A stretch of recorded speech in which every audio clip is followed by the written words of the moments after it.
And now for more on this, let's bring in Congresswoman Cammack to discuss. And I guess I'm curious here. I'll start with, does either of these get done? Well, I got to tell you, Jillian, we're just sitting back here in the House. I'm already in the office, and this is just Democrats in disarray. Republicans are just having to sit back and watch the progressives and the moderates duke it out. I don't know if we're going to see a vote today, because I'll tell you, at 11 o'clock last night, the progressives, they were holding firm in their red line, and the moderates were equally as firm in their red line. So as far as America knows, this is, again, just another failure of Democratic leadership. They don't even have the votes for their own progressive, ultra-liberal agenda. And I got to tell you, when you have the border crisis at this level, Americans still left in Afghanistan, when you have the COVID-19 pandemic still raging on and hyperinflation going on, and the Democrats want to start calling highways racist and building a $200 million park in Nancy Pelosi's district, they're not having it. So there's a lot of pressure on Democrats right now.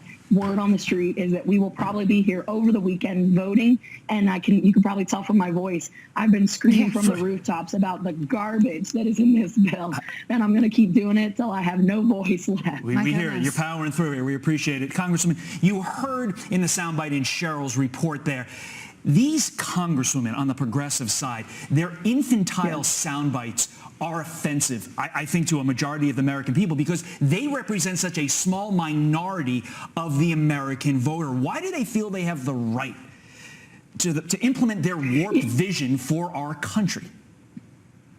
You know, I got to say, they have such an entitled mentality.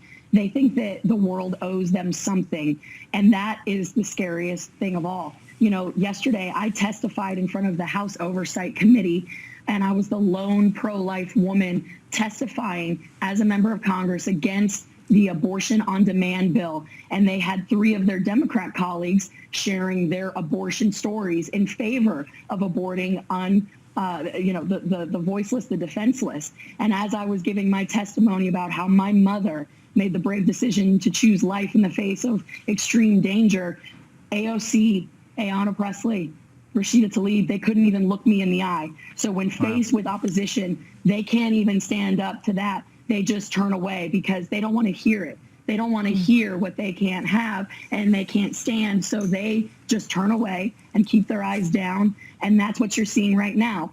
They deflect. They think they're entitled to something. They think that highways are racist. They want all this money for their Green New Deal projects. And again, the American people, we're not having it. This week, I'm telling you, AOC and the squad, they're getting slapped with facts, and they don't like it. So their response is a childish, amateur hour. I'm going to stomp my feet until I get my way. Newsflash. You aren't getting your way this time, AOC. Yeah, I mean, it's been an interesting week because we've got about 30 seconds left. But at the beginning of the week, Nancy Pelosi felt very confident that she had the votes for this. And now it certainly seems like it's a different scenario. So I guess we're going to stay tuned and see what happens with this. But do you think there's any way the infrastructure bill gets done without the reconciliation package? You know, that was the big question. And I think Nancy Pelosi's going to twist some arms, and she is going to put it on the floor maybe today. She is definitely pushing it forward today.